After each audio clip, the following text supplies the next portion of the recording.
Let's see it then. The Lamentable Tale of Lady Ursula. One morning, just after sunrise, Lady Ursula, the most beautiful daughter of Lord and Lady Dubon, made her way up the steps of the great cathedral to pray to her blessed saint.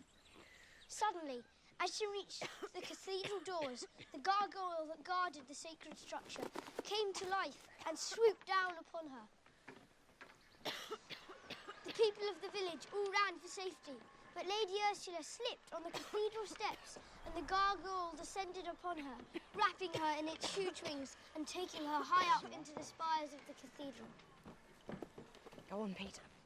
Not long after this sorrowful event, a young knight named J.M. Barnaby came into the city. He vowed to...